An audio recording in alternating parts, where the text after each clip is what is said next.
Bienvenidos a Al Día con la Iglesia Radio. Únete a esta conversación y sigamos construyendo una iglesia que se fortalece día a día. Un espacio para conversar, ser iglesia y enriquecer nuestra fe. Bienvenidos.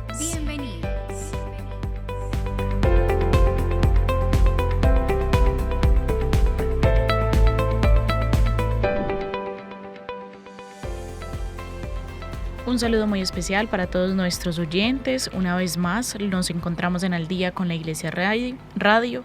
Los esperamos durante toda esta semana para tener esta conversación que nos gusta, que nos encanta porque podemos construirnos como iglesia. Hemos hecho una línea en estos programas que han ido en consonancia con el plan de pastoral 2025-2030. Hoy seguiremos sumándole a este proceso para irnos adaptando, ir entendiendo de qué se trata este plan de pastoral, porque es importante tener un plan, y hoy abordaremos uno de los procesos de este plan. Y bueno, yo como siempre muy bien acompañada. Isa, qué alegría saludarte una vez más en Al Día con la Iglesia Radio. Bueno, es un gusto estar nuevamente en este espacio compartiendo con ustedes. Este espacio que es para aprender, vamos a aprender mucho en este programa y bueno, emocionada con lo que el Padre nos pueda compartir también.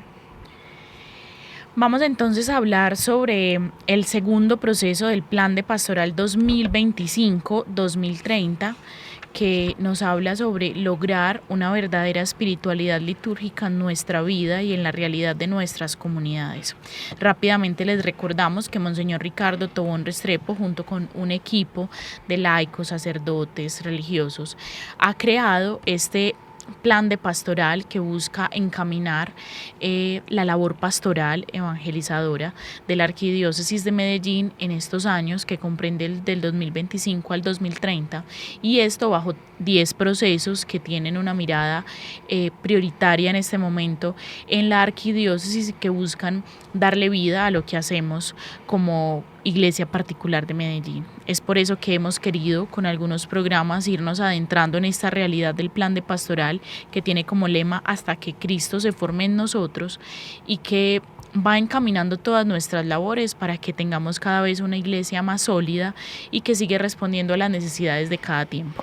Vamos entonces a hablar de este punto: lograr una verdadera espiritualidad litúrgica, y para este tema hemos traído al padre Juan Guillermo López. Él es el párroco de la Maternidad Divina y también pues es delegado de las celebraciones litúrgicas de nuestra Arquidiócesis de Medellín, licenciado en liturgia, sabe mucho, es amigo de la casa, nos enseña mucho y sobre todo tiene una conciencia muy importante en cómo la espiritualidad litúrgica fundamenta también nuestra vida de fe. Padre, qué alegría saludarte.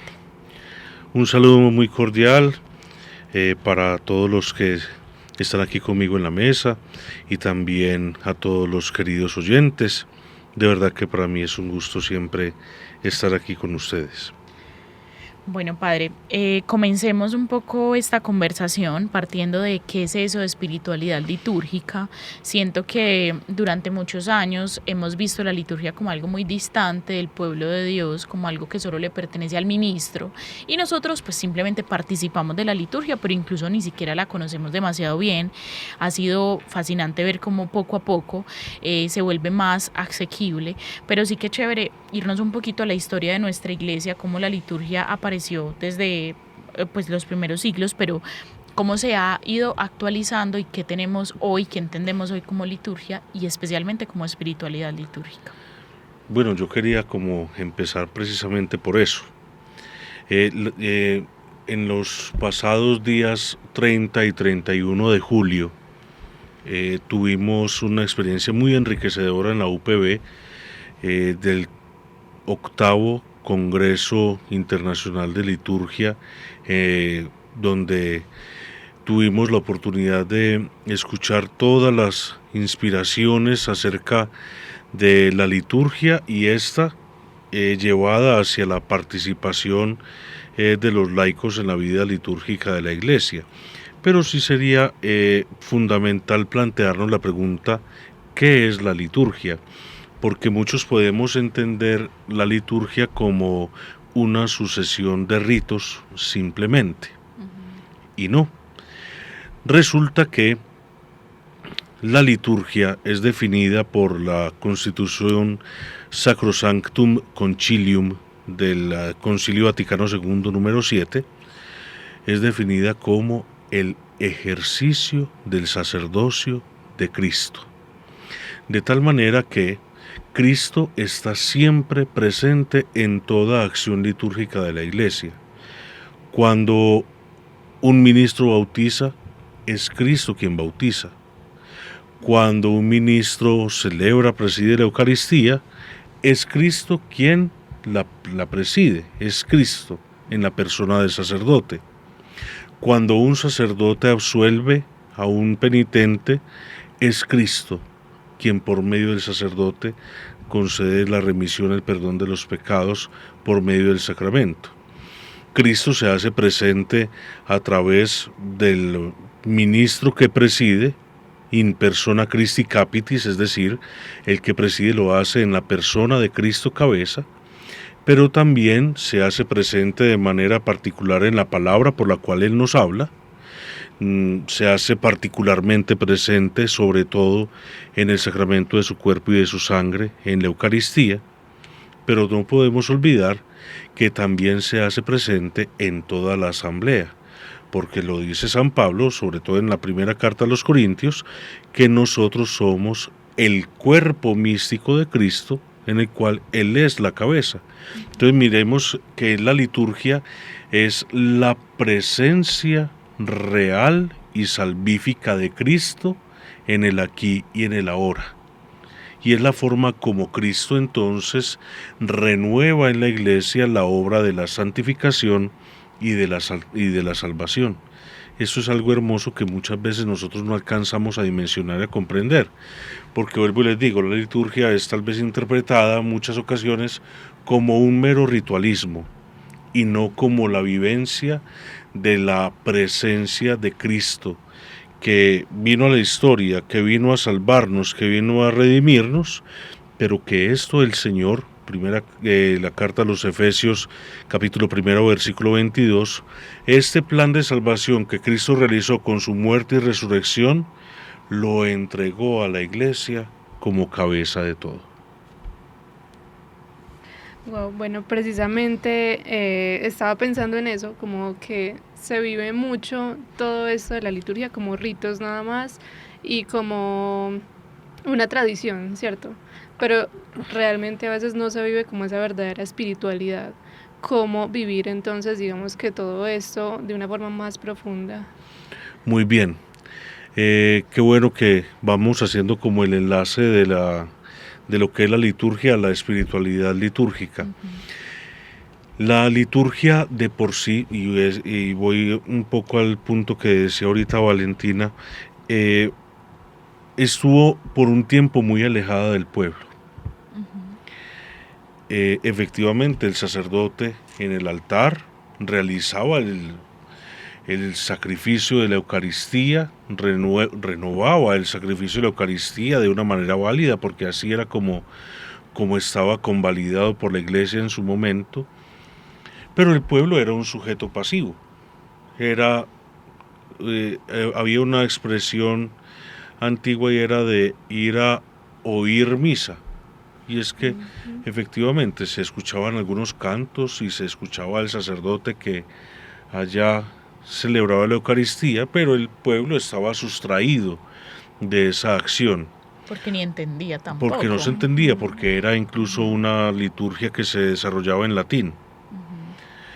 Entonces, una de las cosas que hizo posible el Concilio Vaticano II, que, bueno, no he hecho esa claridad, el Concilio Vaticano II fue la reunión más grande de obispos que ha habido en la historia de la Iglesia, que se realizó desde el año 1962 a 1965, donde Juan XXIII quiso que la Iglesia tuviera un aggiornamento, según la expresión italiana, una puesta al día,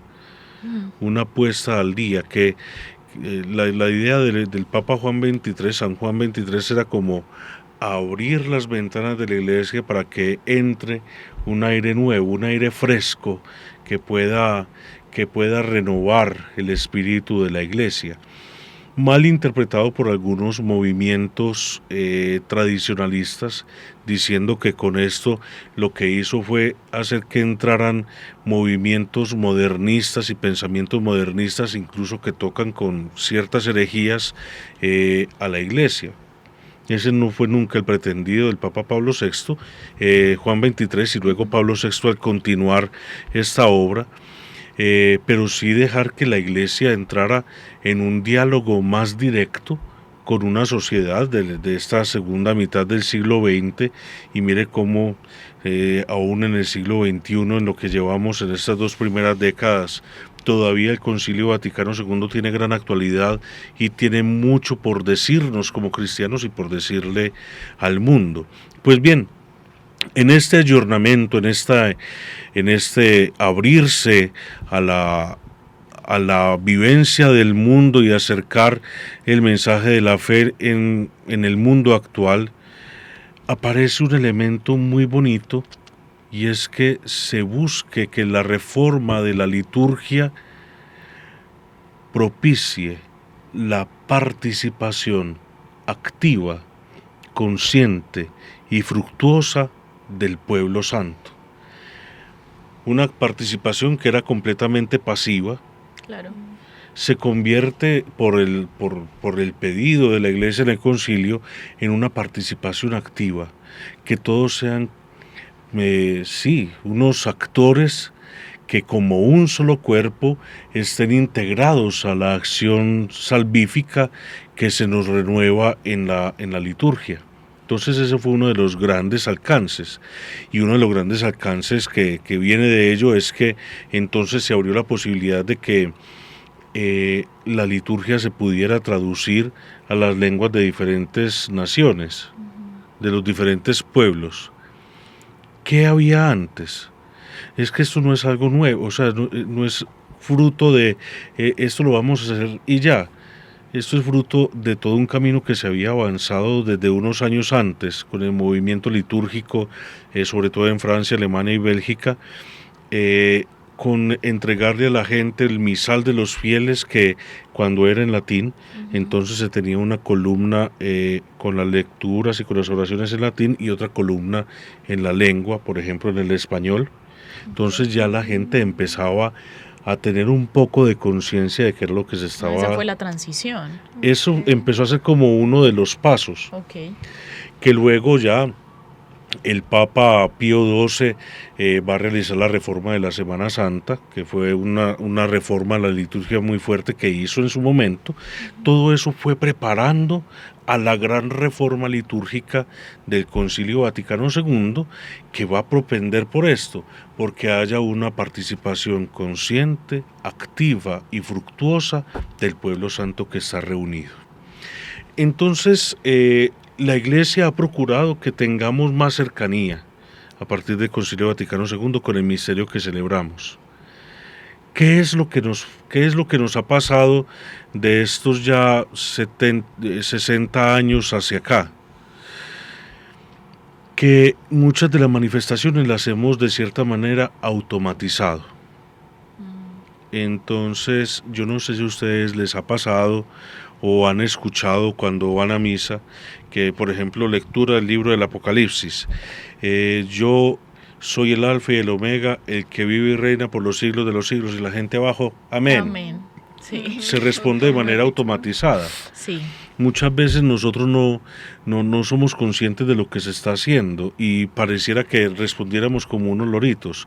Entonces, Pablo a la iglesia santa que camina en Corintio, a vosotros gracia y paz de parte de nuestro Padre Jesucristo el Señor. Y la gente responde, y con tu espíritu. Si estamos todavía en la lectura, no es el saludo de la Eucaristía, sino que es una lectura. Lo hemos vuelto todo, estamos participando, pero ¿hasta qué punto la participación está siendo consciente? Sí. ¿Hasta qué punto estamos con la mente y el corazón puestos en la acción litúrgica que se está realizando? Y es aquí donde viene la parte de la espiritualidad litúrgica. La espiritualidad litúrgica debe de llevar a que la reforma de la liturgia se convierta en una renovación litúrgica. Es decir, que la reforma que nos ha permitido entender en nuestra lengua, en nuestras expresiones, la acción, la única obra salvadora de Cristo, que se renueva constantemente en la iglesia por estos memoriales, ¿de qué manera las hacemos nuestras? ¿De qué manera podemos profundizar en esto que el Señor nos ha entregado como un tesoro, como esa perla valiosísima, como ese tesoro que está escondido, y que nosotros podamos ir a buscarlo y dejarlo todo para que encontrándolo tengamos vida en él? Y para eso nos sirve la espiritualidad. Porque bien lo dice, pues, la palabra espiritualidad tiene que ver con el espíritu, de qué manera nuestro espíritu se eleva al espíritu del Señor. Lo dice San Pablo en la carta a los Romanos capítulo 8, el espíritu viene en nuestra ayuda porque no sabemos pedir lo que nos conviene. Entonces, ¿de qué manera esta espiritualidad litúrgica, o sea, con las pulsiones del espíritu que llevó a la reforma litúrgica, renueva las fuerzas de la iglesia, pero también nos puede renovar a nosotros desde dentro? Para eso se necesita una cuestión integral, porque entonces no es simplemente de hacer oración con la liturgia que estamos celebrando, sino que también necesitamos tener ese conocimiento. Entonces, esto implica, y es allí donde va el plan pastoral de la arquidiócesis, a que se mire cómo la renovación litúrgica de la arquidiócesis, de las vicarías, arciprestazgos, parroquias, comience también a partir de unos procesos serios y continuos de formación. Que podamos formarnos, que podamos conocer en dónde estamos, qué es lo que hacemos, qué es lo que pretendemos con la Sagrada Liturgia, de tal manera que pues nos libremos de celebrar un ritualismo vacío, sino que teniendo el conocimiento de todo lo que envuelve la acción litúrgica, podamos vivirlo con mucha más plenitud. Yo pienso, escuchándolo, Padre, muchas cosas que me parecen fascinantes, y agradezco mucho por estar en este momento de la historia. Yo creo que agradezco profundamente participar de la liturgia, pero eso he llegado al punto de agradecerlo porque ya me he dado a la tarea y he aprendido de ustedes especialmente qué ocurre ahí, y que yo creo que a eso apunta precisamente, que todos sepamos qué ocurre en ese momento, que entendamos profundamente el misterio, lo inabarcable que acontece como en pues nuestros ritos naturales. Y pienso que pues como seres humanos necesitamos como ritualizar muchas cosas, y eso es pues antropológicamente necesario, que nosotros ritualizamos nuestra despertada, la lavada de nuestros dientes, todo, o sea, como que generamos rituales en todo. Y en la liturgia yo he identificado mucho como esa acción de Dios, porque siento que si bien es un ritual, obvio, es un rito, más que un ritual es un rito, me parece que ha sido, cada momento de la historia ha sido ajustado para responder a la realidad del mundo sin necesidad de perder su esencia, y por eso nos podemos sentir identificados con la iglesia primitiva y sentir que pues saber que Jesús está partiendo el pan con nosotros y sentirnos llamados a esa cena, como que cada vez en mí resuena más, y a eso apunta mucho como esto que nos dices de hacer conciencia y que no se vuelva automático. Es una tarea que tenemos como laicos de formarnos, y también ha sido un desafío para ustedes como pastores. Y con esto, Padre, yo quisiera como que ahondemos un poco ya hacia los programas que busca tener este proceso, ya cuando habla de la formación a los formandos de los seminarios y las personas que se están formando para ser sacerdotes, y también de ustedes como presbíteros y de los fieles, porque eso es una pedagogía que yo creo que va en cadena, pero es permanente, y por eso veíamos en congreso que mencionabas al inicio de la conversación, en ese congreso, seminaristas, sacerdotes, fieles laicos, y es porque yo creo que es un misterio que se sigue descubriendo y se permite, o sea, como que hay mucho que acontece ahí y es un desafío, porque acercarnos a esto, yo creo que también es paulatino. Entonces ahí hay como algo que me parece valioso conversar, y es hacia dónde nos lleva entonces esta pedagogía que se va llevando de a poco. Muy bien, pues es un camino que no hemos empezado nosotros, es un camino que lleva 2000 años. Literalmente. La Iglesia, como tú bien lo apuntas, Valen, ha ido evolucionando, por así decirlo, en la reflexión de los misterios que celebra y que le dan nueva vida. Y esto es lo bonito de la liturgia, que siendo tal vez en un ritmo que puede interpretarse como algo repetitivo, es una acción única, en conexión con el primordial, el momento primordial y el momento que nos lleva a nosotros a lo que somos, a la pasión, muerte y resurrección de Cristo. Siempre es con la mirada puesta en Jesús. Ese será el Evangelio del domingo 19 del tiempo ordinario. Pedro quita la mirada de Jesús y empieza a hundirse. Se deja hundir por las aguas. Cuando nosotros quitamos la mirada del Señor, que es lo primordial, en Él se centra nuestra fe, podríamos caer en el riesgo de una ritualidad vacía o de una participación que puede ser activa, que puede ser consciente porque estoy respondiendo, pero no fructuosa, no da fruto. Entonces aquí está el reto de la formación. Jesús formó a sus discípulos y aún en ir formando los discípulos, como les digo, el Evangelio del domingo 19 del tiempo ordinario de este ciclo A, Pedro y los discípulos sienten miedo y dudan. En la iglesia fueron los grandes padres, los padres apostólicos, es decir, los que estuvieron junto a los apóstoles, los que nos dieron las primeras instrucciones. Luego los padres de la iglesia que hacia el siglo III, IV, V tuvieron que ir muy de frente en contra de las herejías que contradecían el dogma de Cristo, las verdades de Cristo, las verdades de Dios, las verdades de nuestra fe, las verdades de salvación. Y luego toda la enseñanza en la que la iglesia ha ido evolucionando a través de los siglos hasta lo que llegamos hoy, es que nosotros seamos capaces de recoger los frutos de lo que ya la iglesia ha reflexionado durante siglos y seamos capaces de ponerlos al servicio.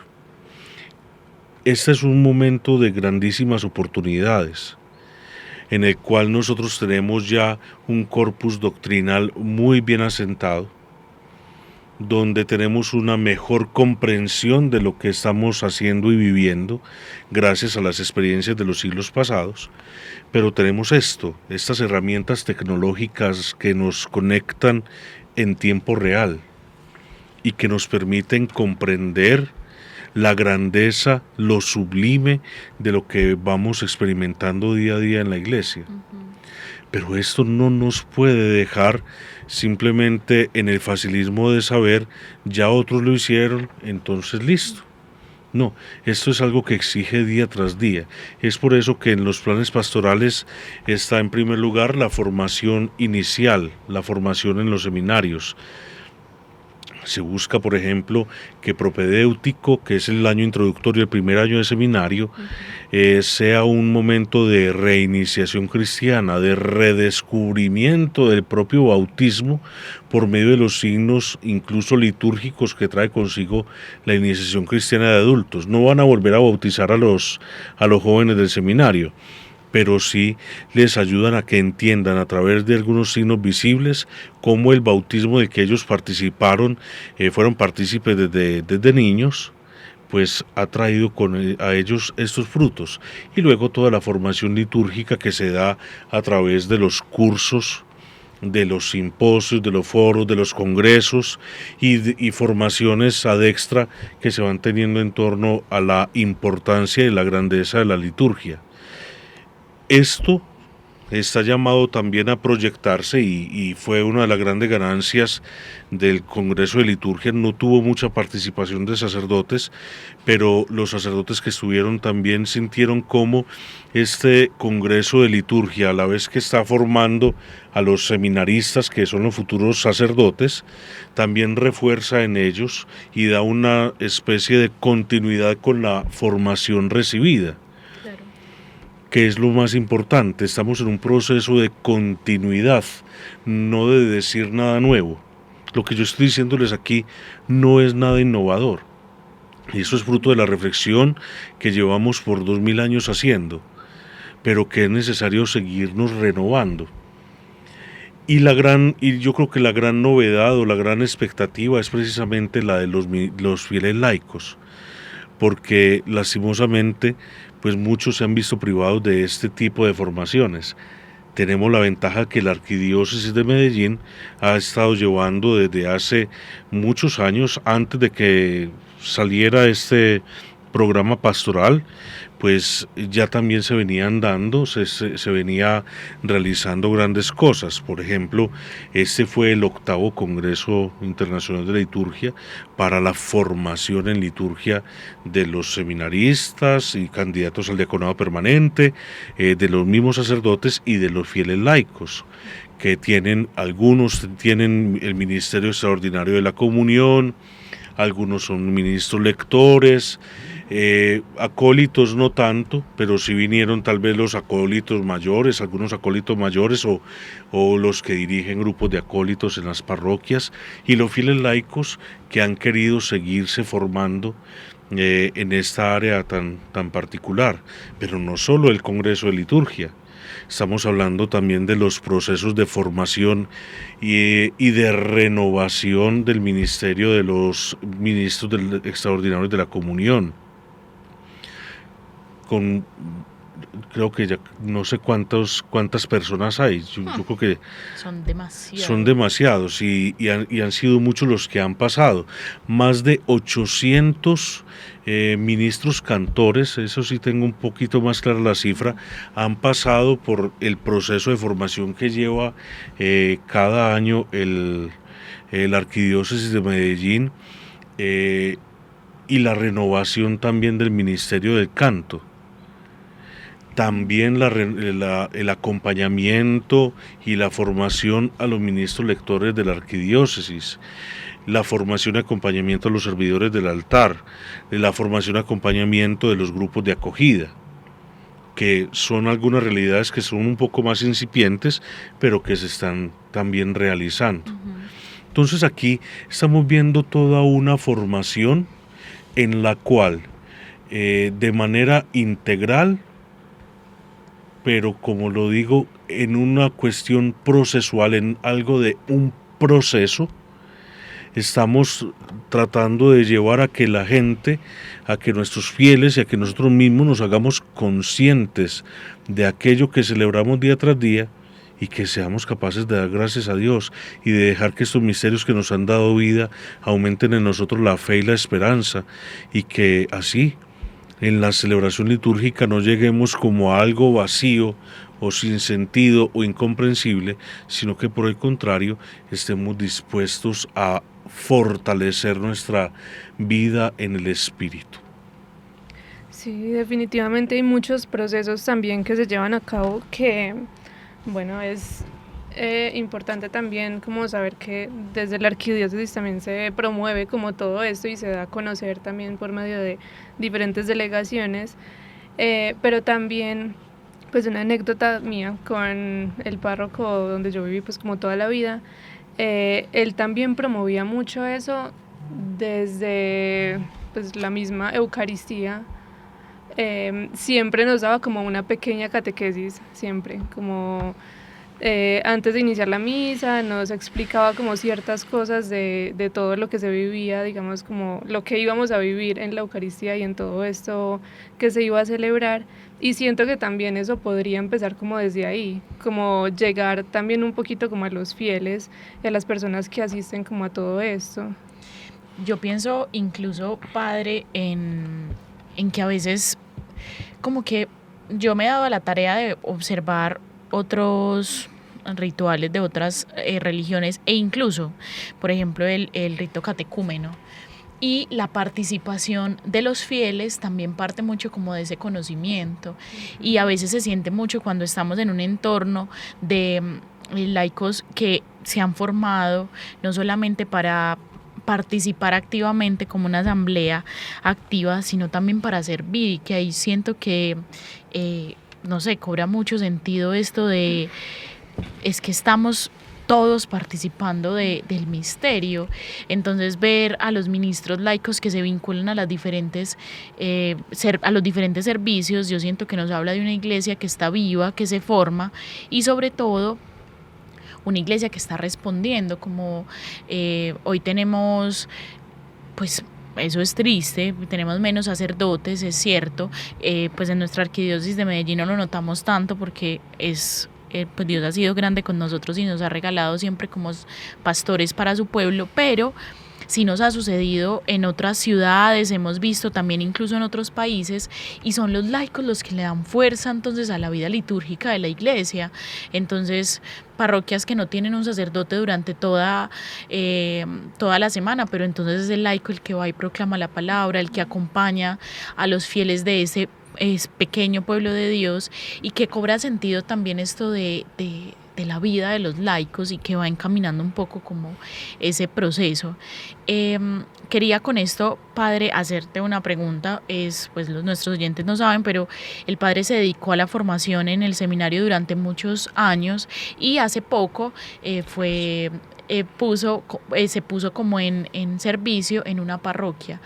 ¿Qué tal ha sido ese encontrarse como párroco con un pueblo que pues también tiene sed de Dios y que también ha buscado saber y conocer más sobre este tema?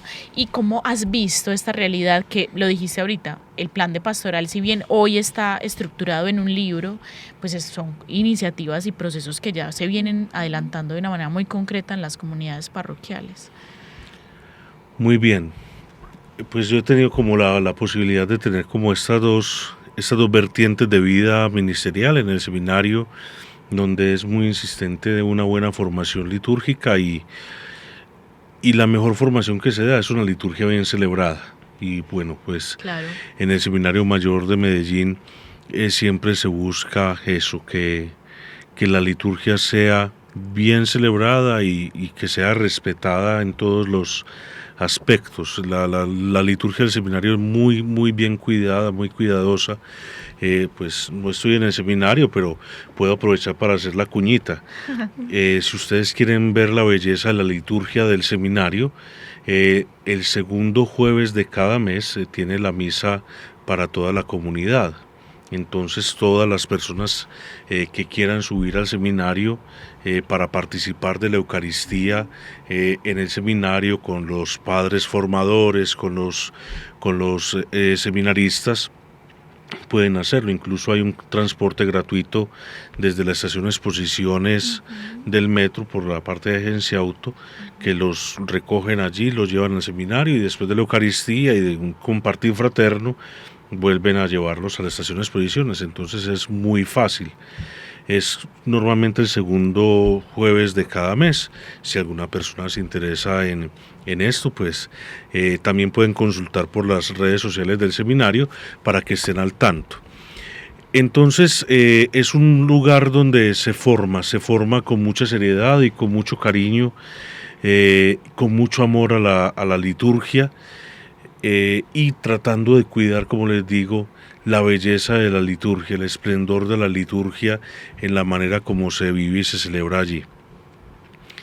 Llegado a la parroquia donde ahora estoy, en la Maternidad Divina, lo primero que hice fue reunirme con el Consejo de Pastoral,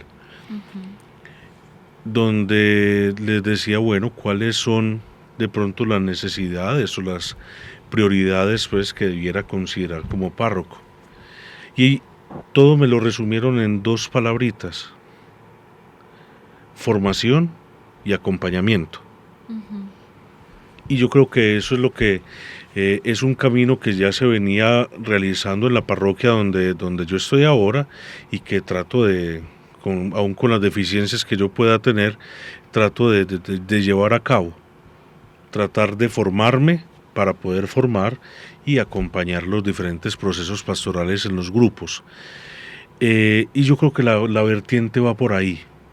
Lo que tú decías, Isabel, es esto de qué tan bueno esas pequeñas formaciones, como una pequeña pildorita, pero también que se tenga como un proceso de acompañamiento y de formación en los diferentes grupos, de tal manera que podamos saber en dónde estamos.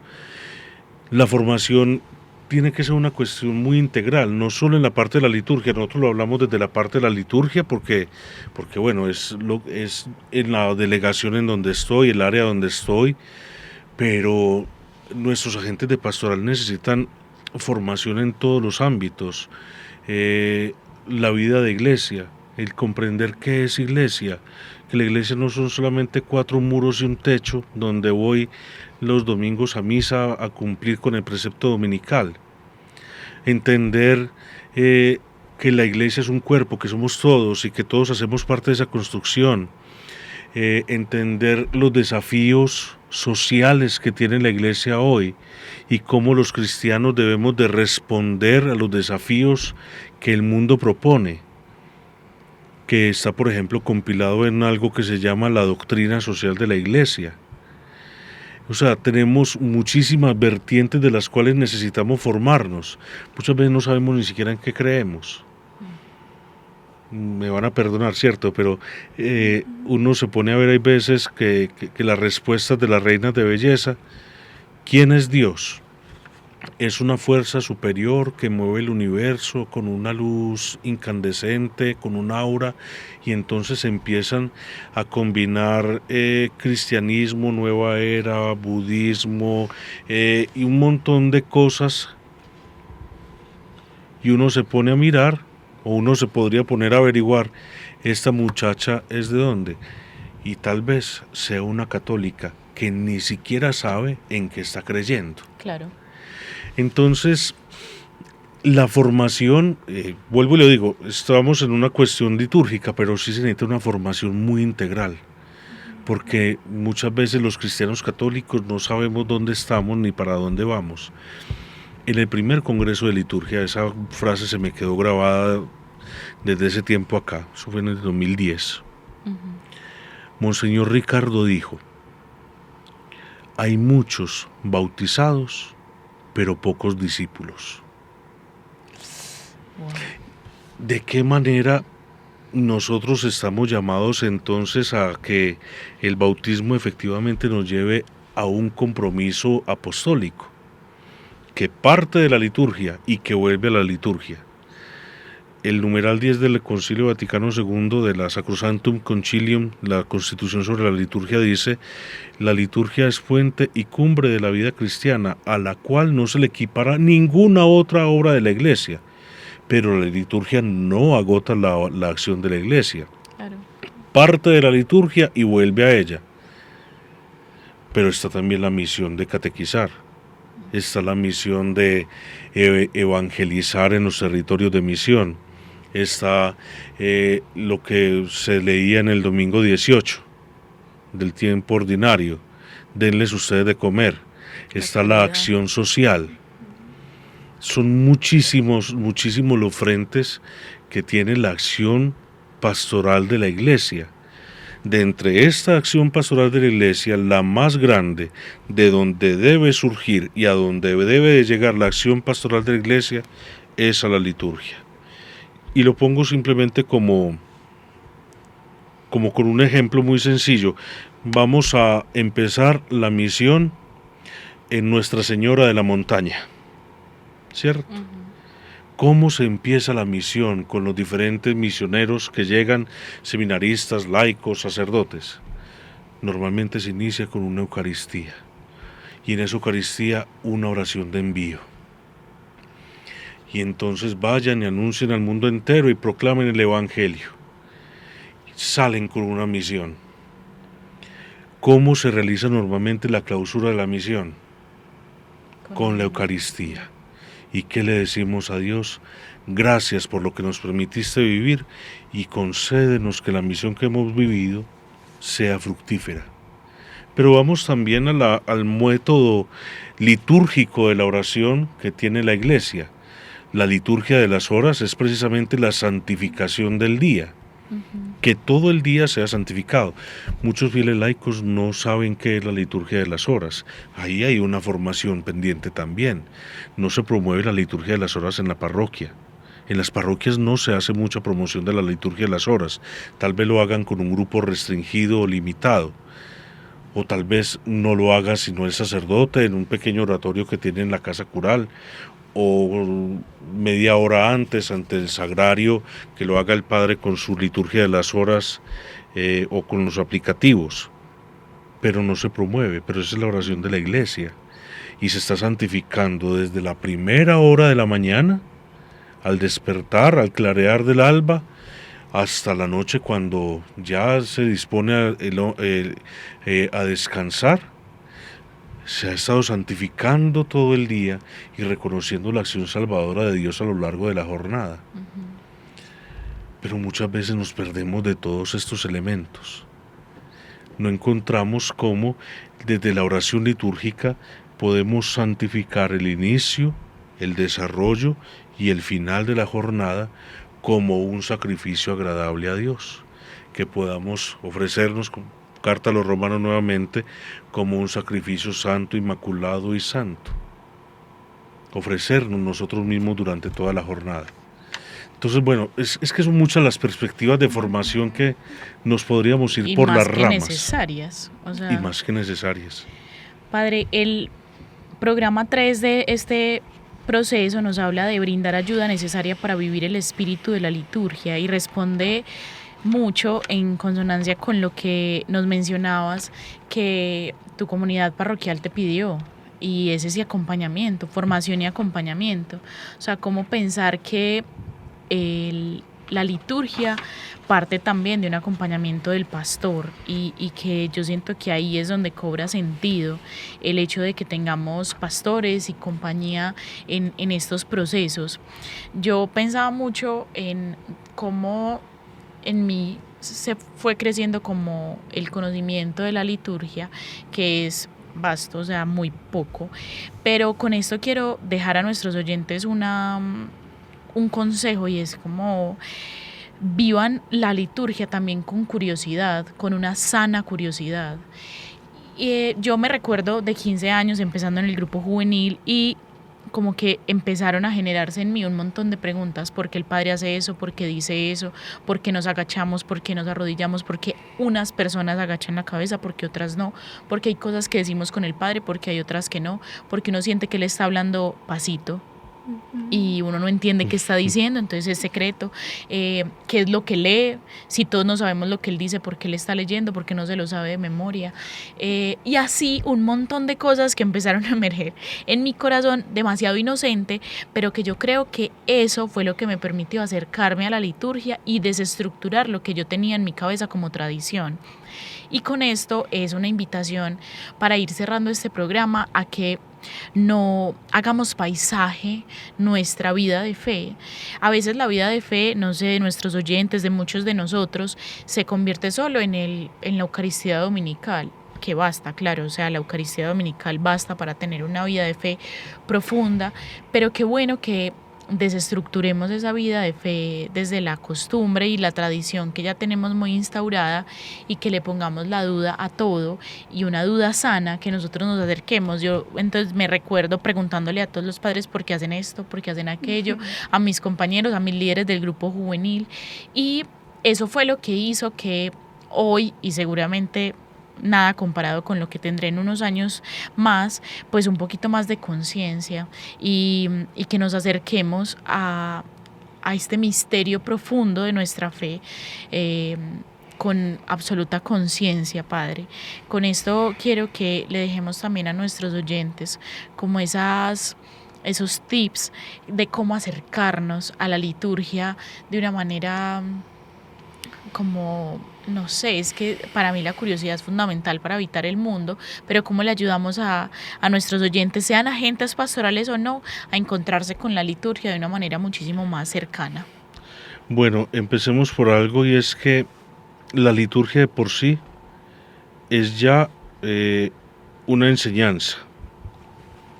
La liturgia tiene un valor pedagógico. Ella nos va introduciendo en el misterio de Dios, en el misterio de Cristo.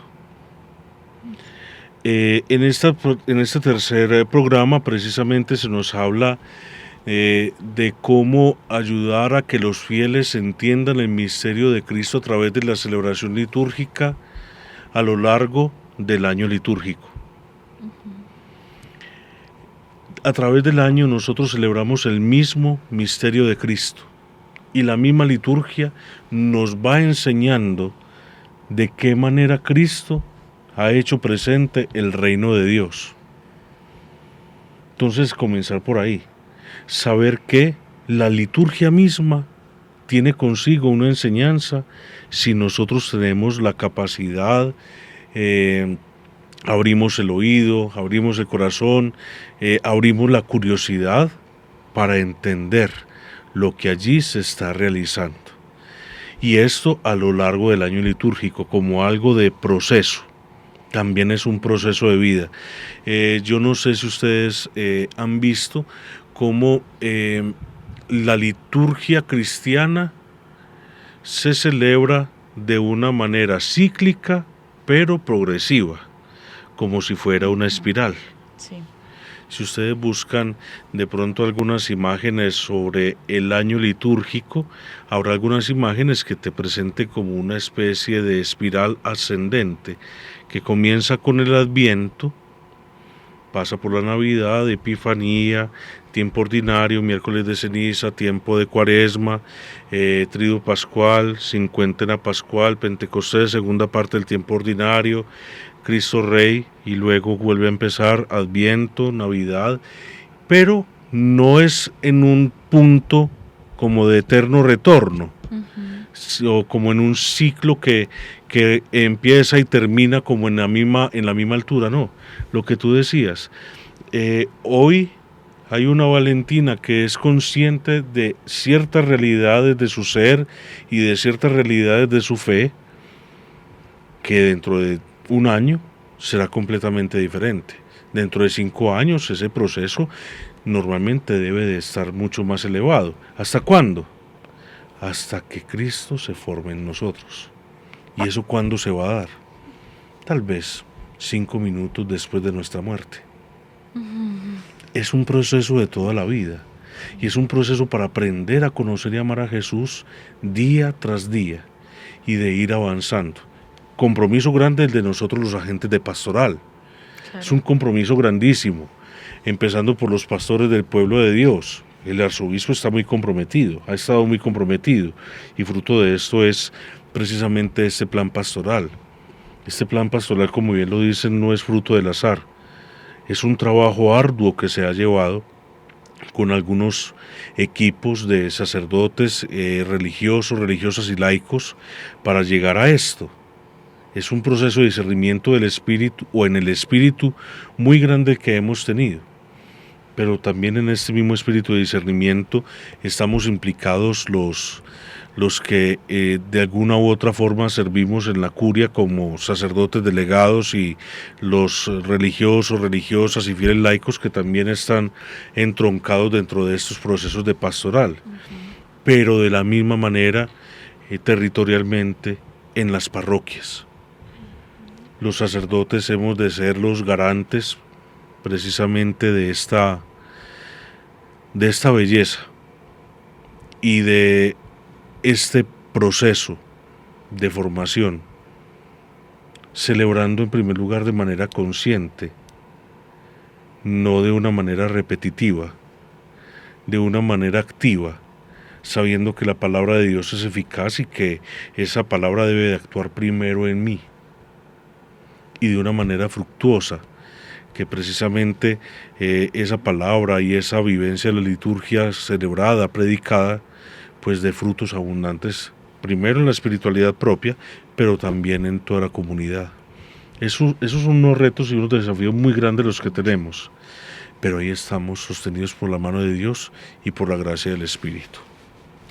Bueno, y qué bueno entonces que se den también estos espacios porque también nos forman mucho, aprendemos demasiado de todo esto, de nuestros invitados y también una invitación para que sigan presentes en estos espacios para que conozcan todo el plan pastoral que se va a estar compartiendo con todos ustedes. Muchas gracias, Padre, por acompañarnos y por enseñarnos todo esto. En definitiva, Al Día con la Iglesia Radio cada vez nos encamina más y nos permite seguir creciendo. Si ustedes no habían escuchado ningún programa, si quieren escuchar algunos anteriores que hemos hecho, lo encuentran en nuestros canales Spotify, YouTube. Hay una lista especial del plan de pastoral, estos programas que hemos estado haciendo de a poco, alineándonos con lo que se espera también de este plan, pero también lo que hemos construido. En este caso pudimos hablar con el padre Juan Guillermo López sobre esta espiritualidad litúrgica y lo importante que es en nuestra arquidiócesis, y pues seguiremos hablando de todos los procesos. Los invitamos entonces a estar atentos a todo lo que hacemos desde la Delegación Arzobispal para las Comunicaciones, en consonancia con la Alianza Radial Católica, y pues nuestras redes sociales apuntadas siempre a contarles lo que acontece en nuestra iglesia particular. Estamos en Instagram como Medellín 1, en Facebook y en YouTube como Arquidiócesis de Medellín. Ustedes saben que esto es realizado con profundo amor por Isabel Toro en la mesa, Valentina Vélez quien les habla, en este caso nuestro invitado el padre Juan Guillermo López. A ustedes infinitas gracias, bendiciones para todos.